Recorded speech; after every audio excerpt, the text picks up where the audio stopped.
សួស្តីលោកអ្នកបងប្អូនទាំងអស់គ្នាតើលោកអ្នកបងប្អូនមានអារម្មណ៍ថាខ្លួនឯងពូកែសន្សំលុយមែនដែរឬទេ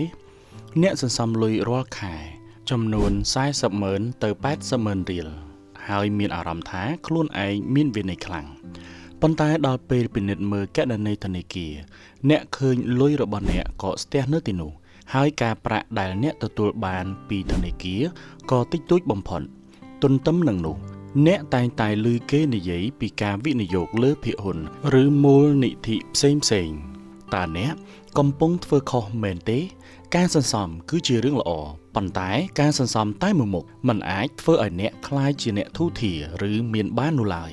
ថ្ងៃនេះខ្ញុំនឹងសូមបង្ហាញលោកអ្នកបងប្អូនទាំងអស់គ្នាអំពីរបៀបអភិវឌ្ឍការសន្សំទៅជាការវិនិយោគដោយសុវត្ថិភាពមានសំណួរមួយចង់សួរលោកអ្នកបងប្អូនថាហេតុអ្វីបានជាការសន្សំវាមិនចេះគ្រប់គ្រាន់សម្រាប់យើងហេតុអ្វី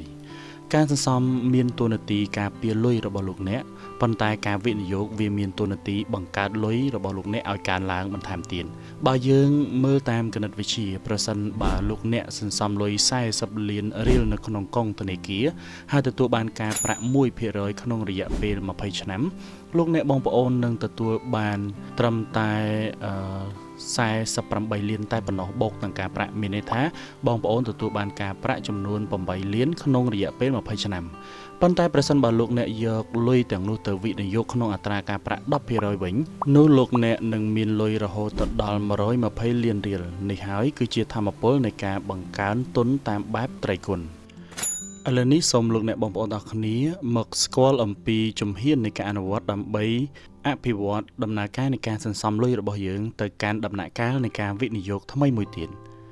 ជំហានទី1លោកអ្នកបងប្អូនត្រូវបង្កើតមូលនិធិសង្គ្រោះបន្ទាន់គឺត្រូវសន្សំលុយសម្រាប់គ្រាមានអាសន្នកុំទាន់អាលវិនិយោគប្រសិនបើលោកអ្នកមិនទាន់មានលុយសល់សម្រាប់ចំណាយនៅក្នុងរយៈពេល3ទៅ6ខែនោះទេនេះគឺជាលុយសម្រាប់ទុកសម្រាប់ចំណាយទៅលើការដោះស្រាយបញ្ហាផ្សេងៗដូចជាបញ្ហាសុខភាពឬក៏ការកង្វះការងារជាដើមវានឹងជួយឲ្យលោកអ្នកបង្ខំចិត្តដកលុយវិនិយោគមកប្រើពេលមានអាសន្នប្រសិនបើលោកអ្នកអត់ទាន់ត្រៀមខ្លួនរួចជាស្រេចក្នុងការបង្កើតមូលនិធិសង្គ្រោះបន្ទាន់ឬក៏សន្សំសម្រាប់គ្រាមានអាសន្នជំហានទី2យើងត្រូវបែងចែកគំនិតរបស់យើងឲ្យបានច្បាស់លាស់ត្រូវបែងចែកលុយជា2ចំណែកទី1គឺជាលុយសន្សំទុកសម្រាប់សុវត្ថិភាពចំណែកទី2គឺជាលុយសម្រាប់បង្កើតកូនបន្ថែមទៀតគឺជាលុយវិនិយោគការបែងចែកនេះនឹងជួយកាត់បន្ថយភាពភ័យខ្លាចរបស់លោកអ្នកពេលដែលទីផ្សារមានការប្រែប្រួលជំហានទី3ចាប់ផ្ដើមអ្វីៗពីតូចទៅសិនអ្នកមិនចាំបាច់មានលុយរាប់ម៉ឺនដុល្លារដើម្បីចាប់ផ្ដើមនោះទេការវិនិយោគទាមទារឲ្យមានភាពជាប់លាប់ជាជាងទំហំទឹកប្រាក់ចាប់ផ្ដើមបន្តិចបន្តួចឲ្យคล้ายជាទម្លាប់ជំហានទី4ជ្រើសរើសការវិនិយោគដែលសាមញ្ញសិនកុំតន់អាលទៅវិនិយោគឬក៏លេងអ្វីដែលស្មុគស្មាញផ្ដោតទៅលើអ្វីដែលច្បាស់លាស់សិនគំនិតគឺការវិនិយោគលើក្រុមហ៊ុនជាច្រើនក្នុងពេលតែមួយដើម្បីកាត់បន្ថយហានិភ័យមានន័យថាបងប្អូនទាំងអស់គ្នាអាចវិនិយោគទៅលើមុខរបរសាមញ្ញច្រើនផ្នែកច្រើនប្រភេទខុសៗគ្នាក្នុងពេលតែមួយបានទៅតាមទុនទៅតាមសាច់ប្រាក់របស់លោកអ្នកបងប្អូនដែលត្រៀមសម្រាប់វិនិយោគជំហានទី5រក្សាភាពស្ងប់ស្ងាត់ទីផ្សារនឹងមានឡើងមានចុះកុំភ័យស្លន់ស្លោនៅពេលដែលឃើញទីផ្សារធ្លាក់ផ្ទុយទៅវិញសម្រាប់អ្នកវិនិយោគរយៈពេលវែងការធ្លាក់ចុះគឺជាឱកាសដើម្បីទិញភាគហ៊ុនឬក៏វិនិយោគទៅលើអ្វីមួយដែលស្ថិតនៅក្នុងតម្លៃថោកនៅឡើយនៅក្នុងស្ថានភាពសេដ្ឋកិច្ចធ្លាក់ចុះនេះ